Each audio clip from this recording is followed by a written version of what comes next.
Էվերեստի վերելքը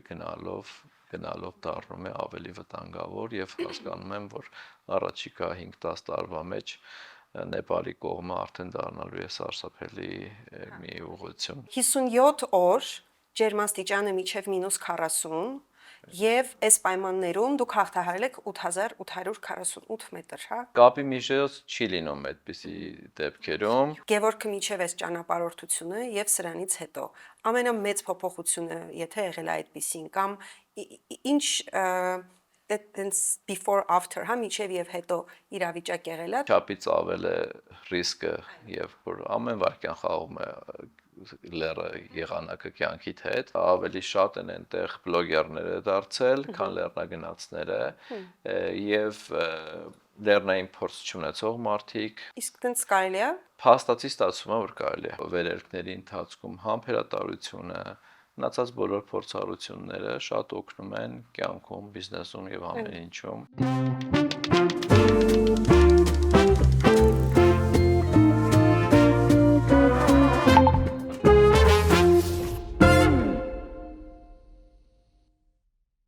Ողջույն բոլորին, ես Լոիզան եմ Ստաֆեմից, բարի գալուստ Beyond Podcast։ Կարելի ասել այսօր հատուկ թողարկում ունենք, քանի որ մենք մեր էպիզոդները նախորոք ենք պլանավորում, իսկ այս մեկը չենք պլանավորել,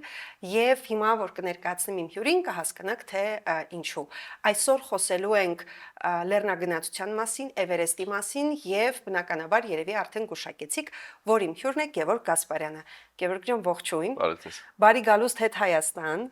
Գիտեմ, որ մի քանի օր առաջ եք եկել եւ շատ շնորհակալ եմ իմ հրավերը ընդունելու համար։ Անհամբեր սպասում եմ մեր այսօրվա զրույցին։ Շնորհակալ եմ շատ, որ ընդունել եք։ Շնորհակալություն հրավերի համար, ուրախ եմ այստեղ լինել։ 57 օր ջերմաստիճանը մինչև -40 եւ այս պայմաններում դուք հաղթահարել եք 8848 մետր, հա, Էվերեստի գագաթ եք հասել։ Ուզում եմ պատմեք այդ ճամփորդությունը ինչպես սկսվեց եւ այսօր ավելի շատ չէ, միշտ իմ հյուրերն են շատ խոսում, բայց այսօր մի քիչ ավելի շատ են խոսելու, ես լսողի դերում եմ լինելու։ Ճամփորդությունը սկսվեց դեպի Նեպալ Կաթմանդու ուղևորությամբ։ Էվերեստի վերելքի համար կա երկու ճանապարհ։ Մեկը Նեպալի կողմից է, որը համարվում է շատ անգամ ավելի վտանգավոր, եւ մյուսը չինական կողմից է, Տիբետի կողմից։ Եվ այս տարի Տիբետի կողմը փակ էր, ընդհանրապես ոչ մի լեռնագնաց չբարձրացավ այդ կողմից, որովհետև Չինաստանի կառավարությունը ուղղակի թույլատվություն չէր տվել այս տարվա համար։ Բայց այնուամենայնիվ իմ նպատակը միշտ եղել է ինչքանով որ պլանավորել եմ Էվերեստի վերելքը, վերջին տարիների ընթացքում եղել է բարձրանալ այն Նեպալի կողմից։ Նախ Նեպալը շատ անգամ ավելի գեղեցիկ կողմ ունի, մշակույթը այնտեղ ուրիշ է եւ հետո պատմական Էվերեստի առաջին վերելքը 60-63 տարի առաջ հենց Նեպալի կողմից էր եւ պատմական ճանապարհ էր կարելի ասել այդ ուղղությունը ու միշտ ուզեցել եմ այդ կողմից բարձրանալ։ Հասել ենք Կաթմանդու, Նեպալի մայրաքաղաք, երկու օր նախապատրաստական աշխատանքներից հետո թռել ենք դեպի Լուկլա գյուղ։ Լուկլան հայտնի է աշխարհի իր ամենավտանգավոր օդանավակայանով, շատ կարճ թռիչքային ուղով։ Ինչ բարձրության վրա 2400 500-ի մոտ 2500 կամ 2800, վստահ չեմ հիշում արդեն 2000 պլյուս։ Շատ կարճ է այդ թռիչքուղին, երբ որ իջնում է ինքնաթիռը, փոքր ինքնաթիռներ են հասկանալի է, բայց պետք է հասցնի արգելակի, հակառակ բaragայում խփում է ժայռին։ Եվ հակառակ, երբ որ թռնում է այդտեղից արդեն սկսվում է։ Եվ հետո այդ ամբողջ ճանապարհը անցնում են արդեն բարձր լեռների կիրճերի միջով եւ ինքնաթիռը տենց սավառնելով այդ լեռների արանքով գնում է եւ իջնում է այդ փոքրիկ գյուղ։ Այնտեղից 7 օրում հասել ենք բազային ճամբար եւ մոտավորապես ճշգրիտ 3500 մետրից սկսվում է արդեն այդ շատ գեղեցիկ տեսարանները, կիրճերը, խորը։ Ինչ որ ֆիլմերում տեսնում եք։ Այո, այն ինչ որ ֆիլմերում իրականում տեսնում եք եւ այդ ամեն ինչը Նեպալում իրականություն է։ Ընթացքում բնականաբար Նեպալի տեղացիների հետ է շփվում, իրենց մշակույթն է տեսնում եւ այլ եւ այլ։ Քանի հոգով էիք, Գևորգ ջան, 15 Հայաստանից հոգով էինք, Հայաստանից երկուսով էիք։ ես եւ Հայկն էինք, Հայկը առաջին փուլում մեզ հետ չէր, ինքը ավելի վաղ էր գնացել ակլիմատիզացիա անցնելու համար եւ այդ 7 օրը մինչեւ մենք կհասնենք բազային ճամբար, ես ու Հայկը միասին չենք, բայց բազային ճամբարում արդեն միացել էինք իրար։ Նույն ընկերության միջոցով էր մեր վերելքը կազմակերպված։ Հասել ենք բազային ճամբար, տեղավորվել ենք, այնտեղ շատ լավ պայմաններ էին, ասեմ 5380-60 մետրի համար, բավականին լավ պայմաններ էին իրենք պատրաստել մեզ համար։ Համարյա Արարատի ոնց որ Արարատից 200-300 մետր բարձր, այո։ Եվ քանի որ այս տարի մոտ 500 թույլատվություն էր տրված վերելքի, բազային ճամբարը դարձել էր մի հատ մեծ քաղաք։ Հա, հասկանում եմ։ Այսինքն ստացվում է 500 զբոսաշրջիկ ամեն մեկի համար կցված 1 շերպա, մինիմում 1 շերպա, որոշները 2-3 շերպաներով էին բարձրանում, եթե ավել վճարում ես բնականաբար։ Իսկ ինչ արժի Գևորգ ջան այդ ամբողջ ամբողջ ուղևորությունը ինձ վրա արժեցավ 56000 ԱՄՆ դոլար։ Եվ ասեմ, որ ինձ օգնող աջակցող ընկերությունները, ովքեր որ միացել էին ֆինանսական մասով աջակցելու, իրենց ծախսը գրեթե կեսը փակեց։ Գրեթե կեսը, ինչի համար շատ շնորհակալ եմ իրանց, ուղղակի անունները եւ չի նշեմ։ Կարող եք նշել։ Առաջինը ամենամեծ աջակցությունը 8 սուպերմարկետների ցանցից էր, երկրորդը Onyx-ը, TCF Armenian, DNA NGO-ն, Apache-ին եւ այսպիսի ընկերություններ, որոնք իրենց թեկուզ եւ փոքր աջակցությամբ, բայց մեծ օգնություն են ցուցաբերել վերելքին։ Այդպես բազային ճամբարում նախապատրաստվել ենք, այս տարի պատմության մեջ առաջին անգամ դեպի Գագաթ վերելքի ճանապարհը բացվեց ապրիլի վերջին։ Իսկ սովորաբար լինում է ապրիլի 10-ից 15-ի հատվածում։ Քննավելի երկար եք այնտեղ։ Շատ երկար սպասեցինք եւ այդ սպասելը ուղղակի օրգանիզմը մաշում է, թուլացնում է։ Դու անկախ նրանից թե ինչպես է սնվում, ինչքան լավ են ձեր խոհանոցային պայմանները, բայց ամեն դեպքում այդ բարձրությունը եւ ջրի բացասական կողմը, որտեղ այնտեղ ջուր միայն սառույցից է գալիս եւ այդ ջուրն ենք խմում, իր ազդեցությունն ունենում է օրգանիզմի վրա։ Եվ ծրագրի մեջ հնարավորություն կա, որպեսզի ժամանակ առ ժամանակ դու բազային ճամբարից իջնես ներքևի գյուղեր, սնվես։ Ուտապես քանի 100 մետրի տարբերությունը։ 2000։ Հա։ Մինչև 2000 մետր, այո։ Եվ երկու անգամ ես այս 60 օրեր, ասեմ 57 օրի ընթացքում իջել եմ ներքևի գյուղ, սնվել, բնականաբար այնտեղ արդեն ջուր կա, շշերով հասանելի եւ ջրազրկման հարցը պետք է լուծվի առաջի հերթին։ Եվ բարձրացել նորից վերև բազային ճամբար եւ սպասել ենք արդեն եղանակի։ Իսկ ինչ որ սարքերը ոնց է որոշվում, որ արդեն կարելի է գնալ եւ եղանակային պայմանները բարենպաստ են։ Նախ առաջինը օրգանիզմի պատրաստվածությունն է առաջին հերթին այս պայմաններում։ Մենք մեկ անգամ ծրագրով պետք է լիներ 2 անգամ, բայց քանի որ ճանապարհը փակվեց եւ ուշացանք փաստացի ժամանակը կորցրեցինք, մենք մեկ անգամ բարձրացանք մինչեւ 6700 մետր, 2 օր մնացինք 6400-ի վրա եւ իջանք բազային ճամբար, դա համարվում է առաջին ակլիմատիզացիոն վերելքը։ Եվ մենք դրանով իսկ հասկանում ենք, որ քո օրգանիզմը արդեն իսկ այդ բարձրությանը պատրաստ է եւ այդ գլխացավերը, գլխապտույտները, ախորժակի անկումները երկրորդ անգամ չեն լինում։ Եվ ինչ սարքերով է որոշվում, իրենք ունեն իրենց փոքրիկ օդերավյութաբանական կայանը 8000 մետրի վրա դրված, շատ փոքրիկ է, բայց ամենայն դեպս իրենց գաղափար տալիս է եղանակային կանխատեսումների մասին, եւ միևնույն ժամանակ տարբեր ընկերություններ ունեն նաեւ իրենց առանձին աղբյուրները, Սուրենյան գագիկից սկսած իդեպ 3500 մետրի վրա գագիկը զանգեց ինձ, ասաց ինչ բարձրության վրա ես, ասացի 3500 մետր, ասաց հենց հիմա այդտեղ ձյուն է գալիս եւ իրականում ճիշտ էր, այդտեղ ձյուն էր գալիս եւ սովորաբար բայց նայում են, երբ որ լիալուսին է լինում, լիալուսնի առաջիկա օրերի եղանակային կանխատեսումներին են ուշադրություն դարձնում, որովհետև այդ ժամանակ հիմնականում բացված է լինում։ Կանխատեսվում էր, որ մայիսի 10-ից արդեն բացվելու է լիալուսնի ժամանակ, բայց ստացվեց այնպես, որ միայն մայիսի 15 16-ին մենք սկսեցինք գնալ վերև, մինչ դա, եւս մենք էլի մի քանի օր կորցրեցինք, իսկ ամեն իսկ կորցրած օրը այնտեղ, դա նշանակում է, որ օրգանիզմի ռեսուրսները ավելի սպառվում են, եւ դա էր պատճառը, որ օրինակ ծրագրով նախատեսված էր, որ պետք է բարձրանայինք 5300-ից 6400 երկու օր մնայինք այնտեղ հանգստանայինք, հետո բարձրանայինք 7100, 8000 գագաթ եւ հետ։ Եվ ես ուղղակի գերադասեցի 6400-ի վրա երկու օր չսպասել, որովհետեւ հասկանում էի, որ այդ բարձրության վրա դու չես սնվում, ջրի պաշարը շատ սահմանափակ է։ Ավելի լավ է ոչ թե չեմ հանգստանալու ես այդ բարձրության վրա փաստացի եւ որոշեցի, որ այդ ռեսուրսը օգտագործել վերև գնալու համար։ Իսկ այդ անհատները կարող են այդ որոշումը կայացնել, հա, այսինքն այդ խումբը չի տանում։ Անհատները կարող են որոշում։ Որովհետև դու բազային ճամբարից վերև արդեն քայլում ես քո առանձին շերպայի հետ, այսինքն քո ուղեկցորդի հետ ես, ամեն մեկին կցված է մեկ հոգի եւ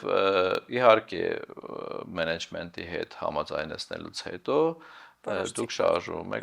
վերև, որտեղ այնտեղ Հիլարի աստիճանները Հիլարի աստիճանը ամենավերջում է, ամենավերջում հենց անմիջապես գագաթ հասնելուց առաջ 8000-ից հետո 8780 մետր, համարյա 8800-ի վրա է Հիլարի աստիճանները։ Շատ լավ։ Ես ամբողջ ընթացքում հետևել եմ ու այն պատմություններով, որով կիսվում էի, հատկապես երբ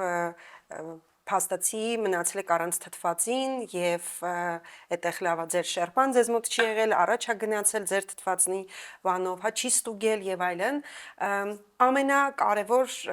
եթե այսպես ասենք, հա, Գևորգը միջև այս ճանապարհորդությունը եւ սրանից հետո ամենամեծ փոփոխությունը, եթե եղել է այդպեսին կամ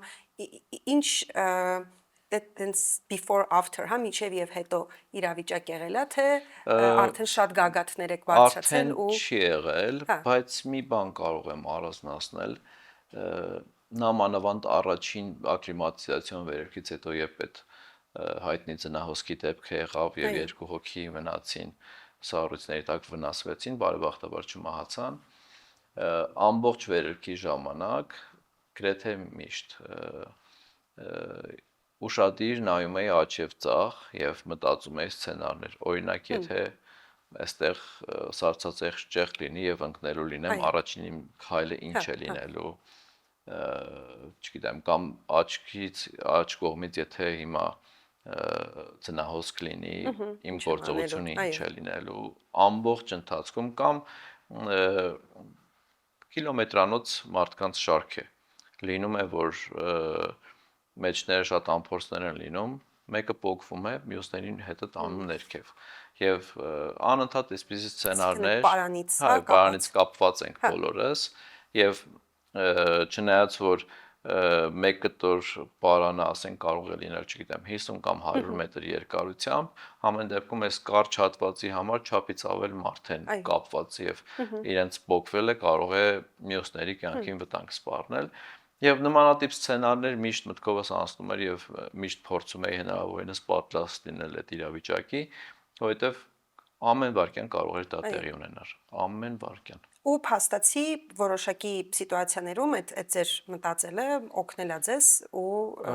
ենթադրում եմ, այո, որովհետեւ հոգեբանորեն նախապատրաստվել էի, որ եւ նախապատրաստվում էի ամբողջ ընթացքում, որ կարող է անկանխատեսելի իրավիճակներ այո լինել։ Հետաքրքիր է ընտանիքի բնականաբար ունեք ձեր ընտանիքի աջակցությունը, բայց կուզենամ պատկերացնել, թե իրենք ինչքան անհանգիստ են եղել այս ընթացքում, կապի ինչ միջոց է լինում տենց ժամանակ։ Կապի միջոց չի լինում այդպիսի դեպքերում։ Գյուղ, երբ որ իջնում եք։ Բայց բարեբախտաբար 6400 մետր երկրորդ ճամբար Starlink էին կարողացել հասցնել եւ բայց մինչ դա չկար։ Այսինքն միայն բազային ճամբարից կարող էր կապի դուրս գալ եւ այդ վերելքի 4-5 օրը բնականաբար առանց կապի էր մնալու եւ բոլորին հորդորել էի որպեսզի 7-ից 8 օր ինձանից որևիցե լուրջ սպասեն, հոգեբանորեն պատրաստ լինեն, որ կապի դուրս չեմ գալու, բայց այնպես ստացվեց, որ Երբ հասան Գագաթ, իմ շերպան ռադիոյով կապվեց բազային ճամբարի հետ եւ ասաց, որ Գագաթին ենք, ամեն ինչ բարեհաջող է եւ մինչեւ ես Գագաթից ներքև կիջնեի, արդեն ամբողջ ընկերությունը եւ բոլորը գիտեին, որ ես հասել եմ Գագաթ, որովհետեւ Նեպալի պաշտոնական կայքեջում վերելքի թարմացվել էր եւ իմ անունը Հայաստանի դրոշի հետ հայտնվել էր այդ ցուցակում, բոլորը արդեն գիտեին, որ ես Գագաթում եի։ Շատ լավ։ Դուք երկրորդ հայն եք փաստացի 2002-ին Իգոր Խալաթյանն ա բարձրացել, եթե իմ տվյալները ճիշտ են։ Այո։ Իգոր Խալաթյանը բարձրացել է եւ միևնույն ժամանակ պետք է նշեմ, որ իր պերմիտը տրված է հայկական անձնագրով։ Բոլորը նշում են, որ ես եմ առաջին Հայաստանի քաղաքացին, բայց այդպես չի։ Ուղղակի Իգոր Խալաթյանը Հայաստանում չի ապրում։ Բայց իր վերելքի թույլատվությունը փաստացի տրված է Հայաստանի անձնագրով։ Շատ լավ։ Գևորգ ջան, ինչը կանեիք այլ կերպ, եթե այսօր նորից բարձրանալիս լինեիք։ Չէիք գնա։ Չէի գնա։ Ինչի։ Որովհետև կարծում եմ, որ նախ իջնելուց կարծում էի, որ այլևս երբեք 8000 չեմ գնա, 8000 մետր եւ բարձր։ Հիմա էլ եմ այդ կարծիքին, չափից ավել է ռիսկը եւ որ ամեն վարքյան խաղում է լերը եղանակը կյանքիդ հետ, դա չափից ավել է, կարծում եմ պետք չէ այդքան ռիսկի դիմել։ Միևնույն ժամանակ կարծում եմ, որ կավարտեմ աշխարհի 7 գագաթի ճակերտավոր ասած ծրագիրը, դա ենթադրում է բոլոր մայրցամաքների ամենաբարձր գագաթը եւ քանի որ Էվերեստը ինձ մոտ հաջողվեց, դա կարելի ասել ամենաբարդ հատվածն էր։ Հնունի Հյուսային Ամերիկան, Ավստրալիան, Անտարկտիդան։ Այո, ստացվում է Հյուսիսային Ամերիկա, Ավստրալիա եւ Անտարկտիդա, որ դեռ չեմ եղել, համեմատաբար ոչ վտանգավոր հատված եմ մնացել։ Անտարկտիդան էլ Անտարկտիդայի միակ դժվարությունը արժեքն է։ Ավելի թանկ է, քան թե Էվերեստի վերելքը, որովհետեւ երկար թռիչք ունես Չիլիից կամ Արգենտինայից մինչև Անտարկտիդա եւ այնտեղ հետո էլի օդանավ ես փոխում, դա բավական միայն թռիչքը 20000 ԱՄՆ արժի Հարավային Ամերիկայից։ Շատ լավ։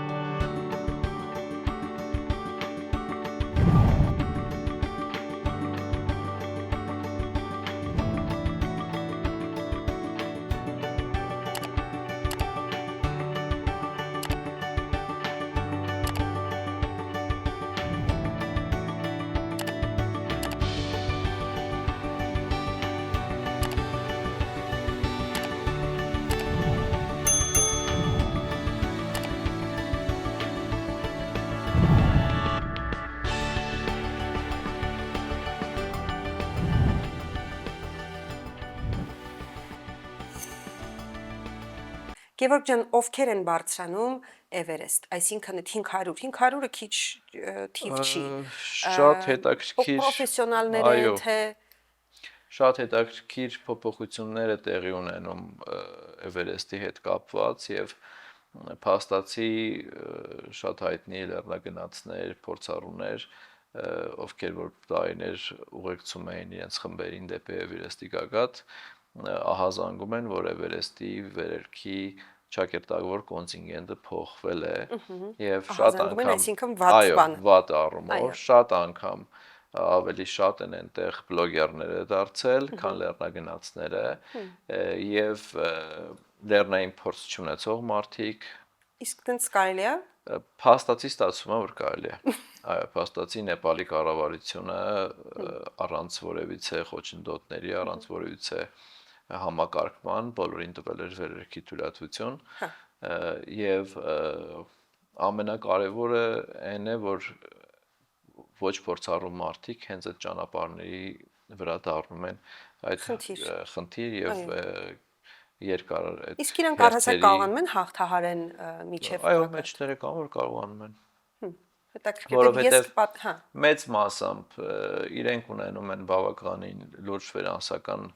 ռեսուրսների ներգրավվածություն դա թույլ է տալիս որ հավելյալ շերպա էլ վերցնել այդ հավելյալ շերպան իրենց համար կտանի հավելյալ թթվածնի քանակ եւ շատ կարեւոր բան կա երբ որ թթվածնի հոսքը շատացնում ես այն աստիճանի, որով դու մենք օրինակ չենք գնացել այնտեղ կամ 1-ից մինչև 0.5-ից մինչև 4 մենք հիմնականում օգտագործում ենք 2 թթվածնի հոսքը իրենք շատացնում են սարքում են 3.5 4 դա թույլ է տալիս որպեսզի հավելյալ էներգիա սինթեզվի մկաններում եւ փաստացի շատ չզգանի ոչ բարձրությունը ոչ հոգնածությունը ստացվում է որ հավելյալ գումարով դու կարողանում ես այդ ծառայություններ ստանալ որովհետեւ մեկ շերպայի պարագայում ինքը ինձ համար տանում էր 2 թթվածին պահեստային, մեկը իմ ուսապարկի մեջ էր, ստացվում էր, որ վերերքի համար մենք պետք է օգտագործենք 3 թթվածին, որը որ ամեն մեկը նորմալ 2 հոսքի դեպքում մեզ բավարարում էր 9 ժամ վերերքի պարագայում, բայց իջնելուց 2-ի կարիք չունենք, իջացնում ենք, սարքում ենք 1-1.5 եւ այդ դեպքում ստացվում էր, որ 9 ժամը պետք է դառնար 12-13 ժամ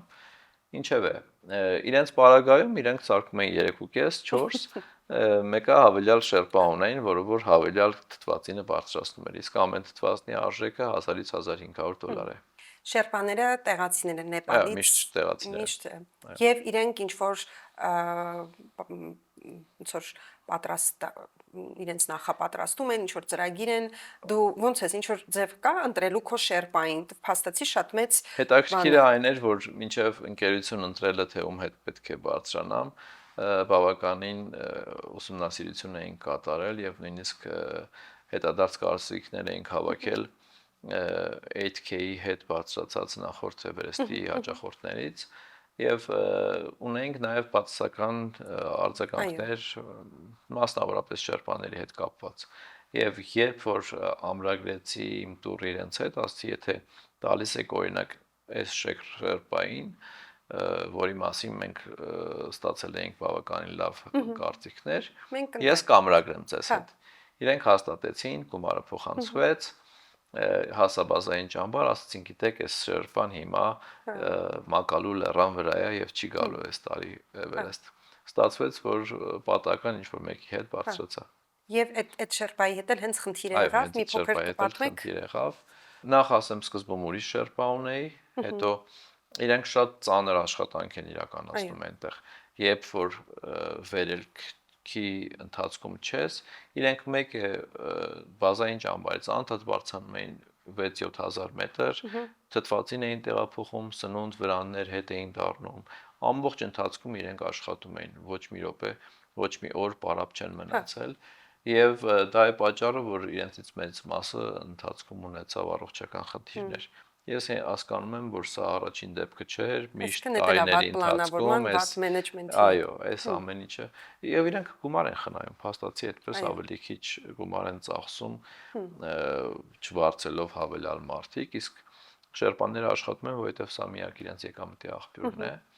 Ինչեւ է, իմ շերպան հիվանդացավ, փոխարինեցին այլ շերպայով որին ճանաչում էի իհարկե ճամբարից հենց բազային ճամբարից մենք նույն հատվածում էինք ապրում կարելի ասել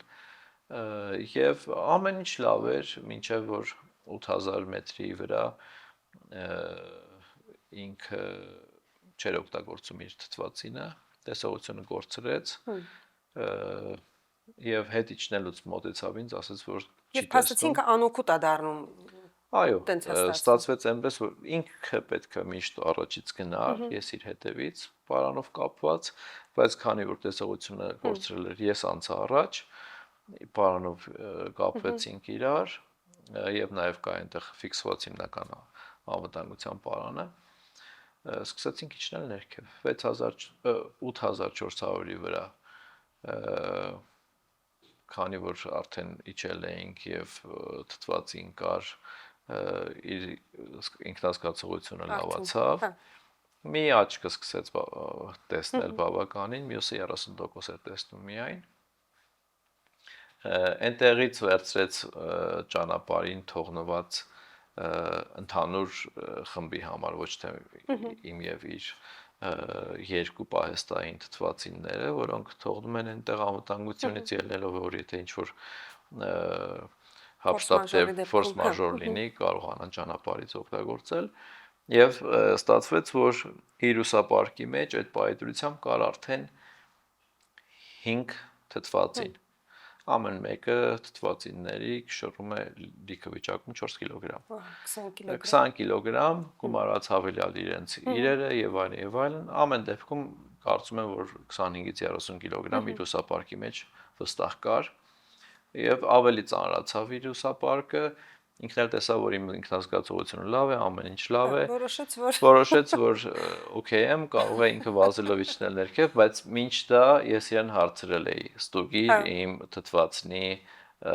ճնշումը ինչքան է, ինքը նայեց, ասեց, որ 100 է, 100-ի պարագայում առնվազն 4 ժամ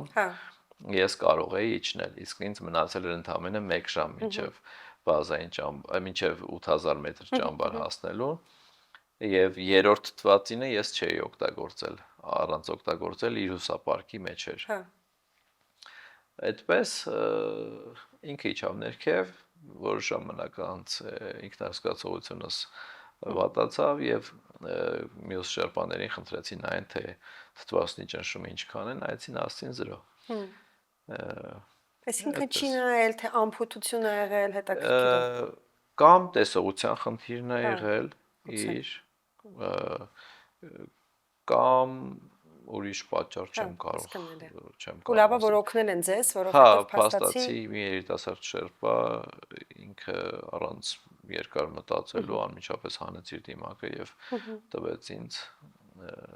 այդտեղ որոշեցիք, որ էլ չեք բարձրանալու 8000-ից վերև։ Մինչ դա էլ էի որոշել եւ նամանավանդ եթե հաջողեի Էվերեստը, վստահ էի, որ 8000 էլ չեմ բարձրանա, բայց 7 գագաթը կավարտեի։ Այդ ժամանակ մտածում էի, որ նույնիսկ 7 գագաթ չեմ ուզում ավարտեմ հիմա, դե հասկանալի է հոգեբանական տարբեր վայրիվերումների պատճառով, բայց հիմա կարծում եմ, որ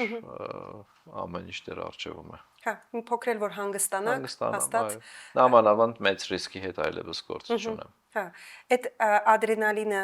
դառնում է կախվածություն առաջացնում, այդ շատ ընկերներ իմ, ովքեր որ սիրում են սարեր բարձրանում են, իհարկե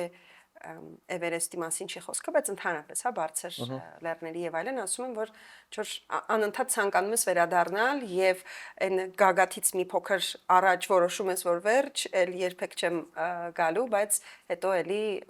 վերադառնում ես այդ դեպքում։ Բայց ես նաեւ այդ ամեն ինչին կգումարեմ, որ արշավները ոչ միայն լեռնագնացներ, պարտադիր չի անպայման ինչ որ գագաթի հասնես, բայց մարդու ապրելակերպի առողջության մի մասը, եթե դառնա, նկատի ունեմ մեր հասարակության ճնշող մեծամասնության մի մասը, եթե դառնա, վստահ եմ, որ շատ անգամ ավելի առողջ հասարակություն կունենանք եւ փորձեք ուղղակի կամայական եվրոպական երկրների հետ համատվել, տեսնեք այնտեղ ակտիվ լեռնագնացությամբ զբաղվող մարդկանց տոկոսը ինչքան բարձր է եւ ինչքան առողջ են իրենք 70 տարեկանում գալիս են մեզ մոտ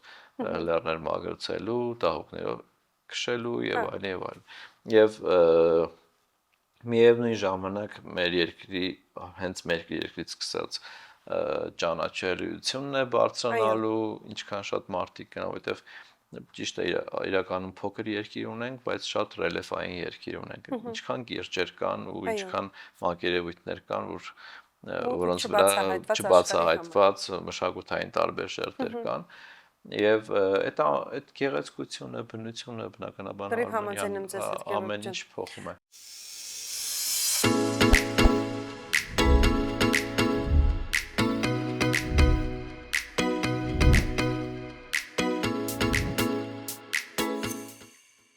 Հենց միանգամից է ստացվել վերելքը, թե փորձ է եղել կամ ոնց է եղել։ Նկատի ունեք Էվերեստի վերելքը։ Էվերեստի վերելքը, այո, մեկ առաջին փորձս էր, մեկ անգամ եղել եմ Նեպալում Էվերեստի բազային ճամբարում 2019 թվականին։ Էլի նպատակ ունեիք բարձրանալու, թե ուղղակի։ Ուղղակի գնացել էինք հենց Էվերեստի բազային ճամբար, այնպես ստացվեց, որ երկուսով խմբից առանձնացանք ես եւ Վահան Ղազարյանի ընկեր, բարձրացանք Island Peak-ը 6189 մետր, դա Այնպես եք ասում, ոնց որ տենց 1000 մետրանոց ինչ որ իմ ամենաբարձր վերելքն էր 6000 մետր, բայց ես վստահ էի այդ ժամանակ, որ չեմ ուզում փորձեմ Էվերեստը, եւ դա ինձ համար չի, նամանավանդ առաջին հերթին պատրաստ չէի հոգեբանորեն 2 ամիս այդ ճամբարում ապրել այդ բարձրության վրա։ Եվ հետո տարիների փորձը երևի թե բերեց հասցրեց այդ աստիճանի, որ արդեն պատրաստ փորձեցի։ Ինչ խորհուրդ կտաք այն մարդկանց, որոնք որ ցանկանում են օրինակ Արարատը վերցնենք, հա, ես էլ այդ մարդկանցից մեկն եմ, ցանկանում եմ բարձրանել, բայց ինչ որ բան անընդհատ իրենց խանգարում է եւ այդ հարցից հետո կուզենամ ասեք հոգեբանական կտորը ամենադժվար, որ դուք ասեցիք, որ առաջին անգամ 19-ին Նեպալում հասկացաք, որ հոգեբանորեն ուղղակի պատրաստ չեք, հա, ինչ է նշանակում այդ հոգեբանորեն պատրաստ չլինելը։ Որովհետեւ գիտակցում ես, որ Էվերեստի պարագայում, մյուս լեռների պարագայում դա բավականին հեշտ է, բայց 2 ամիս ապրել 5000 գրեթե 400 մետրի վրա 2 ամիս քնել միայն քնապարկի մեջ գետնին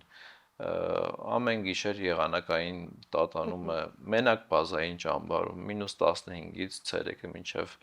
10 պլյուս 10 քանի աստիճան բավականին ցուրտ է եւ պատկերացրեք որ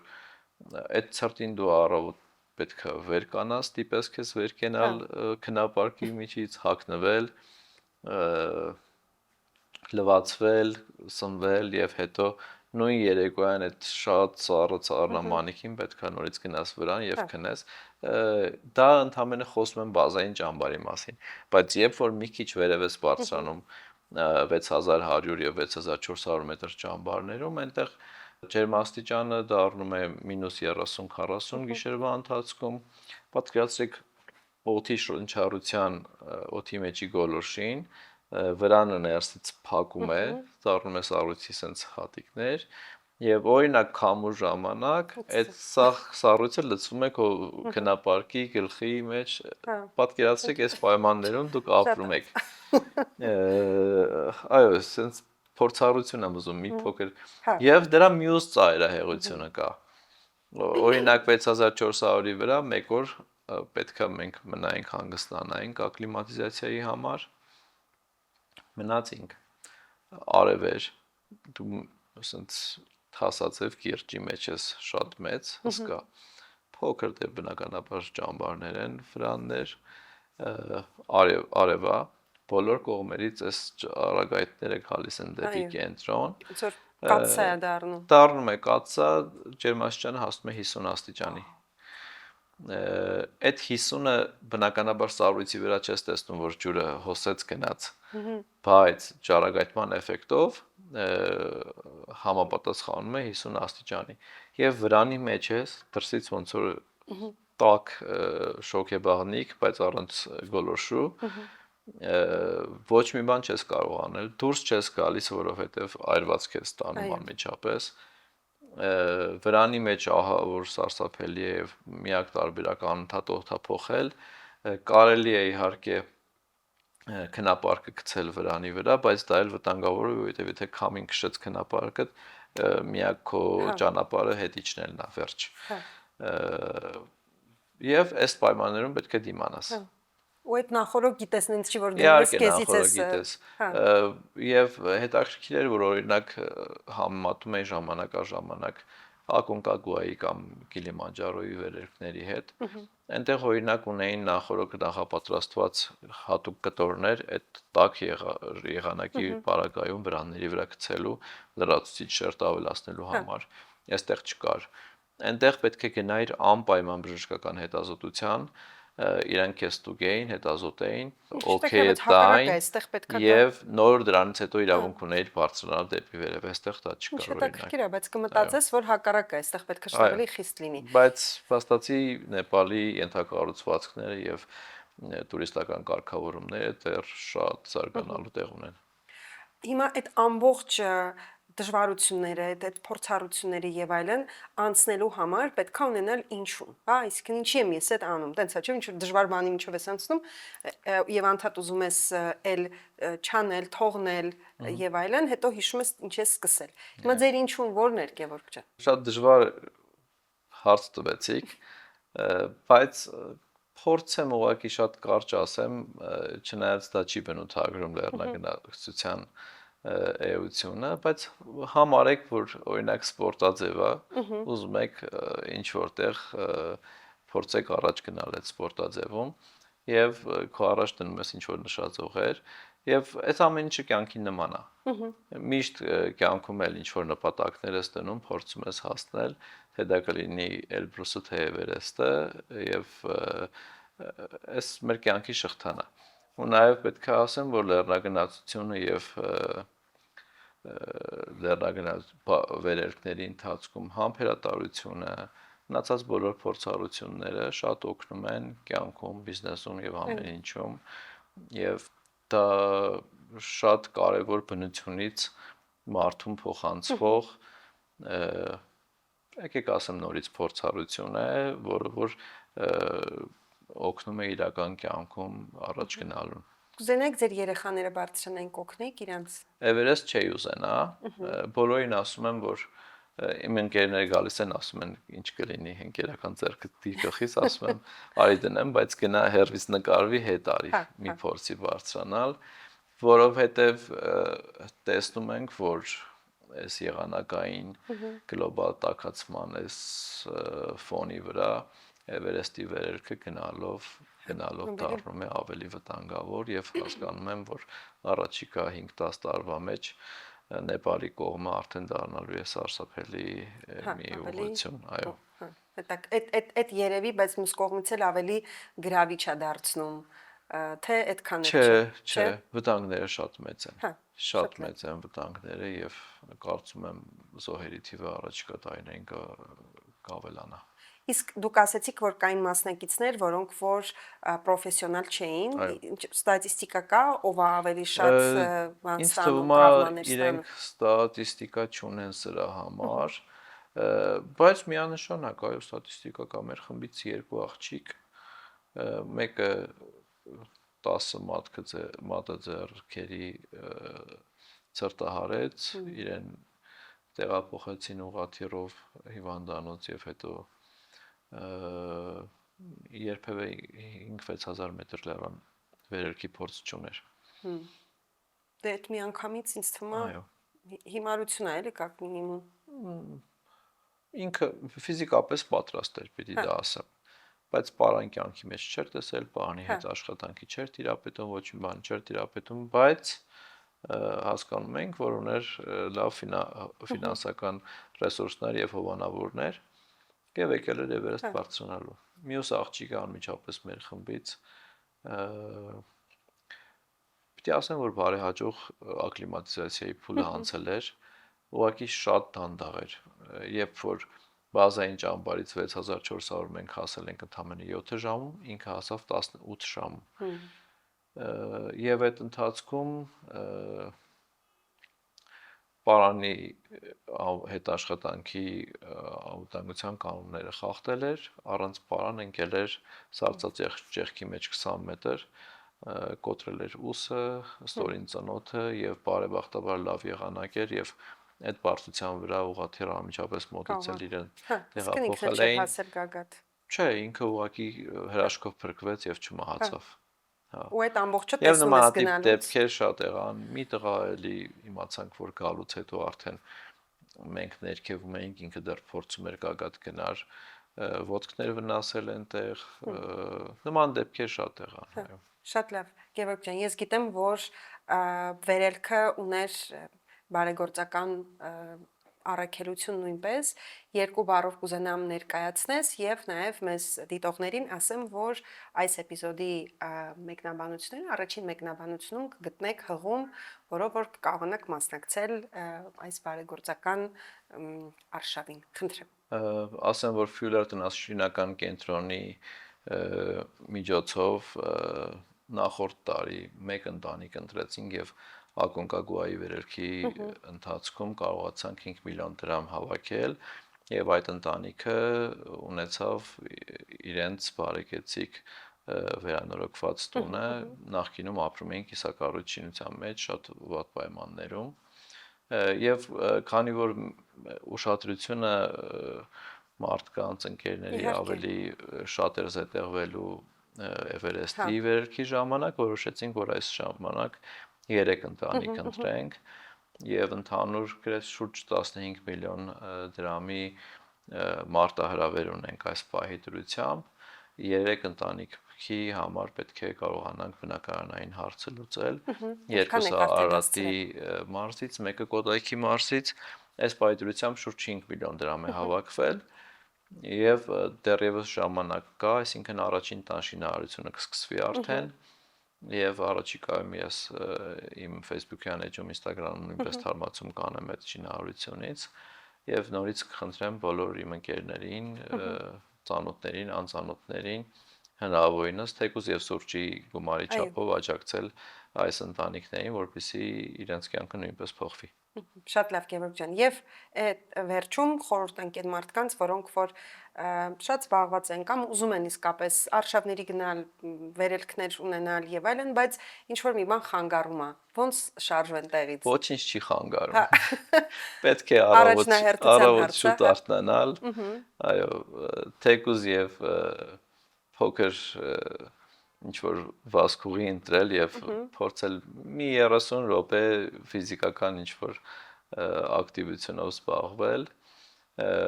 եթե Արարատի մասին եք հարցնում 3 ամիս առաջ եթե առողջական խնդիրներ չկան որևիցե նմանատիպ քայլելու հետ խնդիր չկա կապաններ ոտքեր ամեն ինչը նորմալ վիճակում են 3 ամիս առաջ արշավների է պետք գնալ 1-2 անգամ ցանկալի է արագած բարձրանալ այդ ընթացքում եւ պարտադիր է որպեսզի Խարիլեջի մոտ գիշերեն եւ բարձրանան գագաթ Արարատի վերելքից առաջ ես մեր բոլոր խմբերին միշտ վերելքից 1 շաբաթ առաջ տանում եմ արագած գիշերում ենք այնտեղ բարձրանում ենք հարավային գագաթ մեզ հյուսիսայինի կարիքը չկա պետք չի այնտեղ գնալ որովհետեւ կարող ես հյուսիսային գագաթի ճանապարհին փոքր քարից վնասված կստանալ եւ Արարատ չկարողանաս գնալ մեզ համար կարևորը բարձրությունն է հարավային գագաթը այդ բարձրությունը ապահովում է եւ արդեն Արարատի վերելքը եւ վայրեջքը կտևի այդ պարագայում 3 օր ընդամենը Գևորգ ջան շատ շնորհակալություն ձեզ շատ հաջողություն եմ մաղթում շատ խմբեր ձեր օգնությամբ Արարատ բարձրանան հուսամ ես էլ դրանցից մեկը կլինեմ շուտով ցանկանում եմ որ 7 գագաթի ձեր նախագիծը կարողանաք կյանքի կոչել եւ չգիտեմ ալպինիստների մոտ լեռնագնացների մոտ այդ ոնց է ինչ որ սխալ տերմին չօգտագործեմ բայց բարեհաջող անցնի, այսինքն առանց փորձանք եւ